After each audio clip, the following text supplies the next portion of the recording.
With great pleasure, I'm going to introduce our next speaker, Professor Dr. Georg Schomerus. He is professor and chair at the Department of Psychiatry and Psychotherapy at University of Leipzig, Germany.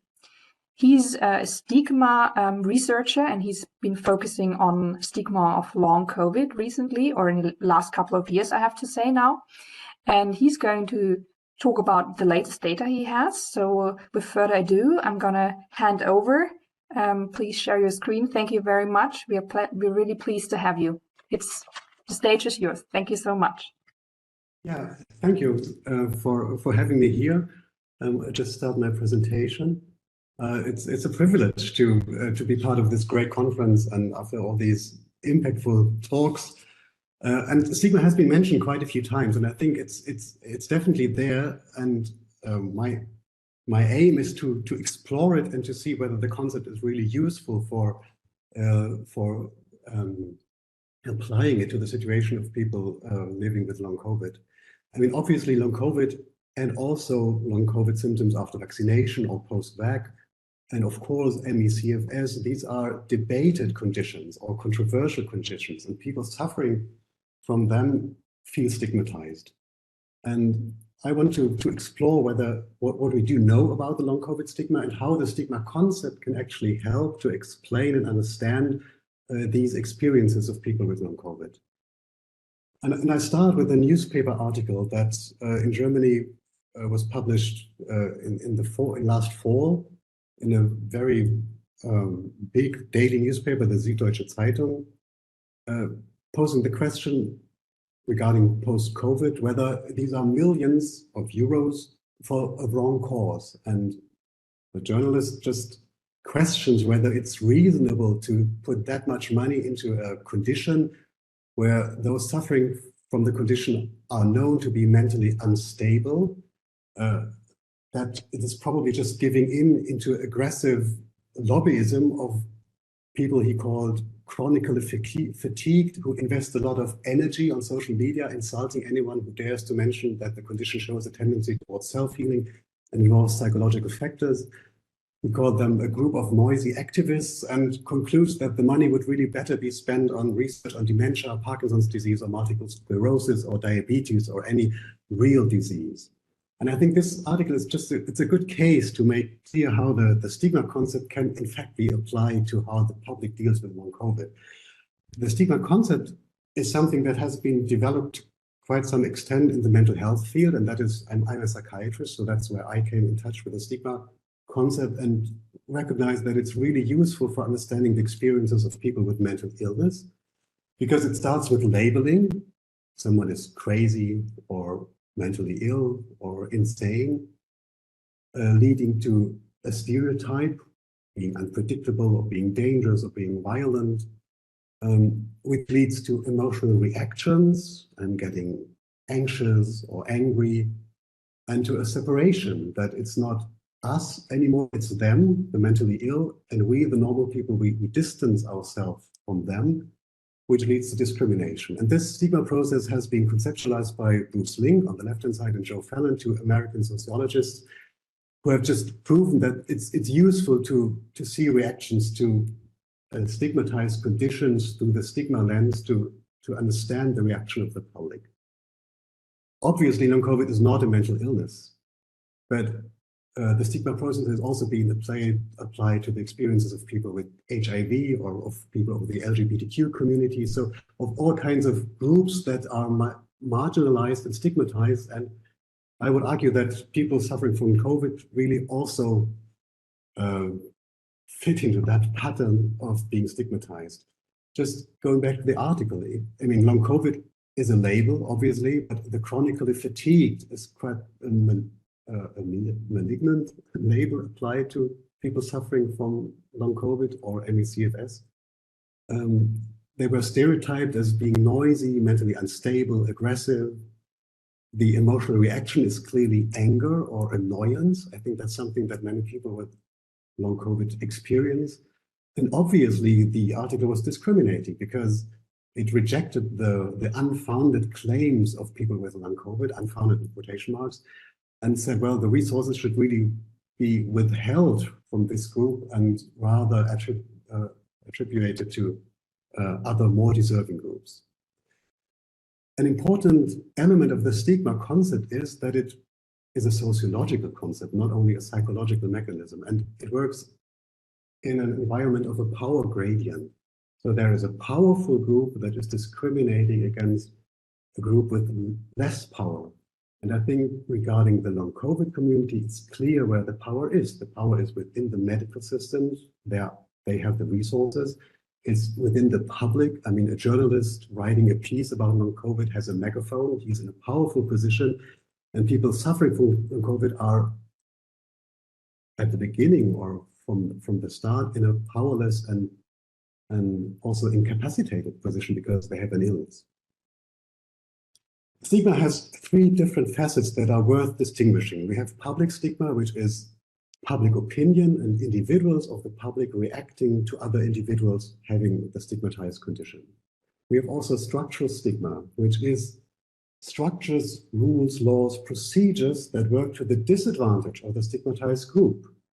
If a healthcare system is not prepared to meet the needs of people with long COVID, people working in that system can be well-meaning and good people and not stigmatizing at all, but just the practices and rules are just set up in a way that still work to the disadvantage of people with long COVID. And I think there are many, many instances where we can see this.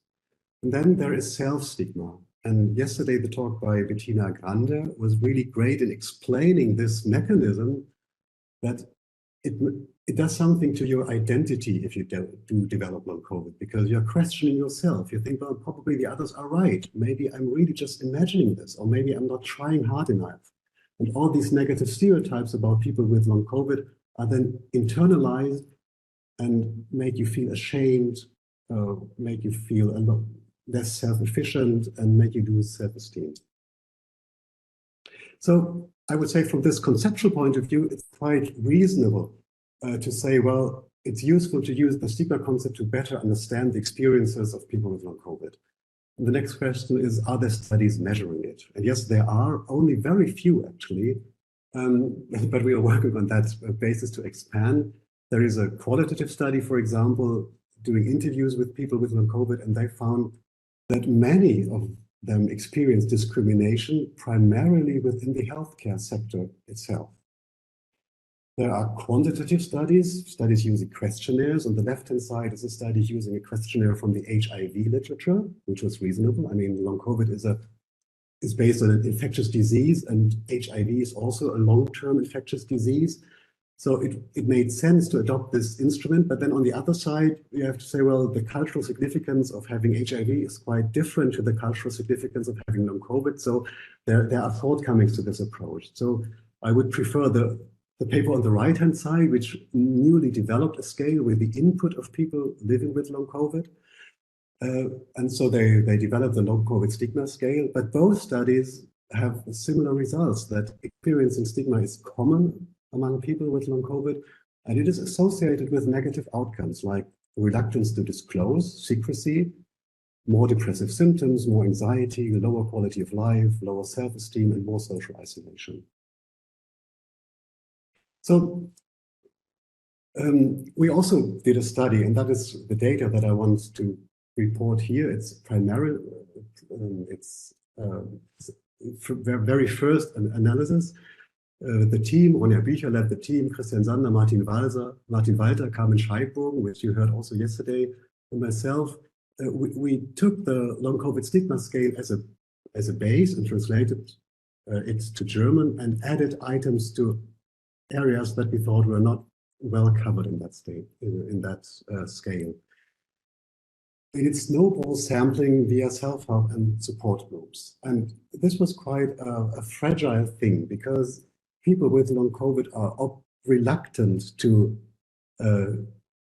taking surveys because of fear of discrimination. And we, coming from a psychiatric clinic, I mean, it could be expected that we are also trying to posit long COVID in a psychological corner, which we really don't. So we were really grateful that Long COVID Deutschland, the national self-help foundation, did support us, and distributed the questionnaire.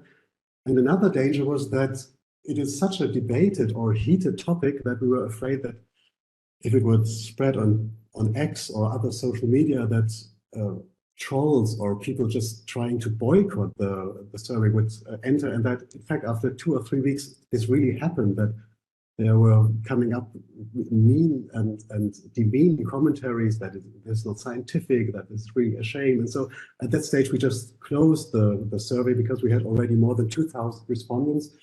And we checked the data, it's all very plausible, and we are quite confident that we did not, the survey did not contaminate it by anything. We also had 655 people who stated that they had the symptoms after vaccination, but the analysis I will present are from the 1,400 people with only long COVID. But we had the impression that the experiences of people with long COVID symptoms after vaccinations are even worse, really, and we're going to publish on that as well. Most of the sample was female, which is in line with the epidemiology of long COVID. They were quite highly educated, and 87% stated that they had a medically confirmed diagnosis, and the age distribution was quite plausible to the prevalence of long COVID in the general population. So, did people feel self-stigma was the first question, and these are 2 items pertaining to self-stigma. I have felt embarrassed about my illness, and I feel that I have been tainted by long COVID and I'm of less value than others because of it. And here you see that a German study had really similar results to the previous UK study of the long COVID stigma scale that I mentioned earlier. It is about more than half of people with long COVID experience self-stigma at least sometimes, and many do often or very often, and feel really bad about themselves because of their illness. These are items pertaining to experiencing public stigma. Have other people been bad towards you? Because of my illness, some people were unkind to me. I have been treated with less respect than other people because of long COVID. And here you see in Germany a quite high prevalence. Also, about half of people report this, that this has happened at least sometimes. People in the UK seem to be more polite or more correct, so there's quite a lower percentage of people, but still 1 in 3 reporting that they have been treated unfairly or unkindly. So far, we see from these studies there is evidence of self-stigma and experiences of public stigma. But I think we are missing something. We're missing the elephant in the room, I think, because it's the link of long COVID to mental illness. This is an article of the Slate magazine, which is quite typical to this debate. It says, for example, no serious doctor would deny that mind and body are intimately linked. Many would even argue that it is meaningless to differentiate between the two, since the mind is really nothing more than the brain. Or a German neurologist who said in a newspaper interview, the more present an illness is in the media, the more it is perceived by many and the more frequently it occurs. Big mistakes are made there. I think if we didn't hear anything about long COVID for a year, these high incidences would just disappear. I mean, he's basically saying they are all just imagining the disorder or taking it up from the media. If we wouldn't talk about it, we wouldn't have it anymore. Or more sophisticated, we need to acknowledge that symptoms can also be shaped by socio-cultural factors pertaining to fatigue as a symptom of our time, because we are also stressed, and it's a bit like burnout or something like, it's a fancy thing to have, basically. So these are different facets of psychologization, really. And I think dealing with that and developing a position to reject psychologization is really important, but it's difficult because it is a truism that mind and body are interconnected. You can't argue about that. And obviously, long COVID and ME/CFS can impair mental health because it's such a stressful experience. It's a horrible experience. And of course, that impacts your mental health. And if you have mental health from the beginning, the experience of long COVID can be even more devastating. But neither long COVID nor ME/CFS are mental disorders. We know that. And putting psychological mechanisms in a causal relation to long COVID diminishes the experience of people with long COVID. And that is something that I think everybody with long COVID experiences, that it is really It makes you feel uncomfortable if someone is saying, well, have you thought about your mental health? I mean, yeah. And I think it's really, it's a quite a mean and insidious way of talking to people with long COVID, because it puts the receiver in a really impossible position. Because you can either submit to this psychologization and endure the stigma of a mental illness, of an illness that is partly imagined, that is a cultural phenomenon, that is taken less seriously if it is explained by large parts with psychological mechanisms, and which obviously has the stigma of a neurotic or complicated people having neurotic disorders being difficult. So there's quite a stigma to this, attached to this psychological explanation of long COVID. Or you reject that explanation, which puts you in an even more difficult spot, because then you are not accepting a mental health diagnosis, which implies you are looking down on other people with mental illness. You think you are something better, really, and maybe you even stigmatize those with mental illness because you feel you are not one of them. So then you have to really defend yourself against the accusation of being a stigmatizer rather than being stigmatized yourself. So we argue that psychologization is really influencing all three aspects of stigma. And we have some data on that. The experience of psychologization is really ubiquitous. I mean, almost everybody, I mean, more than 80%. Politely ask you to come to an end. Yes, yeah, I'm almost there. More than 80% experienced psychologization, and those who have been in psychological treatment previously experience this a little bit more, but still everybody experiences it really. Who does it? It's mostly doctors and medical professionals. More than 80% that, well, if I had been psychologized, it was in the medical field. But it also happens with friends and family members, and there the difference between those who had been in treatment previously in psychological or psychiatric treatment, they experience it more frequent by their friends and family than those who have not been, but still everybody, I mean, about 40% still experience it. Experienced psychologization has, so these are items from this scale that we have elicited, and you see that 3 out of 4 had the impression that their surroundings see long COVID as a purely mental illness, or they feel labeled as mentally ill when they talk about mental illness, and they are unsure whether other people really can believe their symptoms, or they don't feel taken seriously when they tell others about their long COVID symptoms. So this is the experience that really many people with long COVID make. And when you correlate other stigma outcomes with this psychologization, you see that it really is closely connected to stigma, enacted stigma, anticipated stigma, and internalized stigma. It's also related to disclosure concerns. It is related to depressive symptoms. It is related to lower self-esteem, but it is not related at all to being ashamed of having a mental illness. We asked that, and that was something that was really unrelated. So it's not the avoidance of stigma that makes you prone to feeling the victim of psychologization. This is something really completely unrelated. But it was also related to loss of trust in medicine. And this is my last slide. We asked them, has your trust in medicine changed as a result of your experience during your long COVID disease? And very few people said that their trust had increased, but many, more than 3 or 4 said that their trust had decreased, and for many it had decreased strongly. So I would summarize that many people with long COVID feel stigmatized, devalued, and not taken seriously. Perceived stigma is associated with social isolation, disclosure concerns, anxiety, and low quality of life.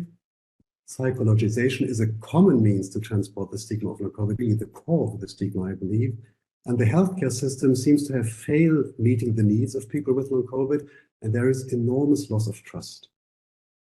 So how to combat the stigma of long COVID? I think we have to call out and reject psychologization straightforward. We have to raise awareness, we have to increase knowledge, we have to improve medical care, and we have to hope that just this knowledge takes hold and that more and more people really understand the seriousness and the big challenge that this disease poses for our healthcare system.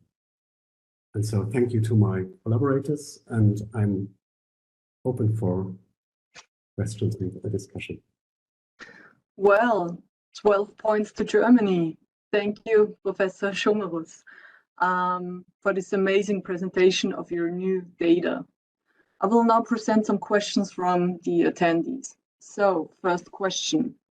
How do you deal with a healthcare professional gaslighting you? What's the best approach? Yeah. I mean, this conference just shows how much evidence there is on the medical or neurobiological basis of long COVID. It's difficult. I mean, and there's the power gradient. I mean, the medical professional has the power, and someone going to a doctor is in a less powerful position. So that is why the stigma is so serious and so has so much negative impact on people with long COVID, because this is such a difficult question, really. And I'm a bit struggling for a good answer. I think you could protest, but this risks that you're put in the basket of angry people that are not taken seriously, or you have to. I don't know. Actually, I would ask the community what their experience is, or what they would advise someone how to best turn around a medical professional. And it also depends on the medical professional. Some might even be eager to learn something new, but I have to say some just don't. Yeah, it's the holy grail for the patients, I think. Yeah. Okay. Then Anne asks, I noticed that women are not taken as seriously as men by healthcare professionals. Is it proven by recent studies? Yes, I mean, there are gender differences in dealing with mental health problems are well known. I mean, the thing is that for many diseases, male or typically male patients tend to complain less. I mean, we have many people with male or men with depression who don't seek help, and so we are really trained to if a male person comes to my psychiatric practice, I'm very sensitive, because I think, well, maybe he's kind of playing it down. So there is this kind of bias. But with long COVID, I mean, it's really malignant, because it puts the disease in a corner with hysteria or with some women problems diffuse. So I think there is a lot of sexism in that approach, and I think that is something that really has to be addressed, and that is something we need to address, and which we haven't addressed with our studies so far. The attitudes of the healthcare professionals, I mean, they are crucial. They are difficult to elicit because they all know how to answer questionnaires, so we expect a lot of social desirability. And they are difficult to get hold of because they are so busy that they don't have the time to complete surveys. So we would need to incentivize them for completing the survey and really think about good questions, how we can elicit honest answer without them giving the feeling of disclosing bad attitudes. So. But that is something we need to explore, and this would also enable us to find strategies how to convince healthcare professionals in general and how to diminish this gender gap that you rightfully spotted. Okay, thank you. So, another question. How can we as lay people react to wrong psychological diagnoses that are often handed to us when, for example, neurologists do not find anything with their standard test? How to prove that one does not have attention deficit or anxiety disorder or depression? Obviously, it is difficult to prove something that can't be measured. But in the history of medicine, there were so many diseases that couldn't be measured before they could be measured. So I think it's good to refer to, I mean, nobody understood Alzheimer when it was described as something really strange. And then they invented some way of making neurons visible and showing that in the tissue of people with Alzheimer, there were reduced quantities of neurons. So I mean, the advances of measurement always came with advances of understanding previously unknown diseases. And I think I would recommend more modesty on the side of the medical profession, that we don't know everything. There's still a lot of knowledge that has to be developed. So we just can appeal to their curiosity and their sense of exploring new realms of medicine. I mean, long COVID, I mean, it's not so new because we had ME/CFS for a long time, but in this quantity and with this virus, this is obviously a new disease, and we all have to be curious and open-minded about the explanations, and not so predefined in our narrow view that what we can't see can't be there. And I'm really astonished how narrow-minded the medical profession is, and I think a lot of that due to the economic pressure of their time budget, that they really don't have the time and they don't get incentivized for being curious and open-minded. They just get incentivized for doing the examinations they always do and doing it fast and coming to fast results, and then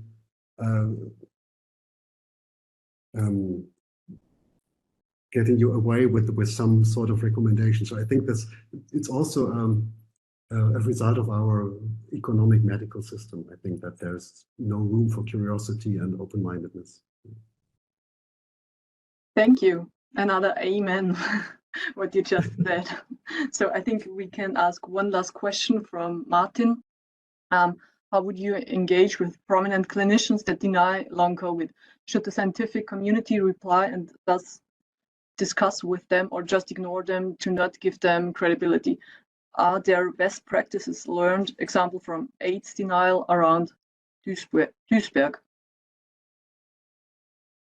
I think I'm a little bit optimistic about that, because the amount of knowledge that we are accumulating it's really growing. And I think it's becoming more and more untenable to hold that position that it is a psychological phenomenon, long COVID.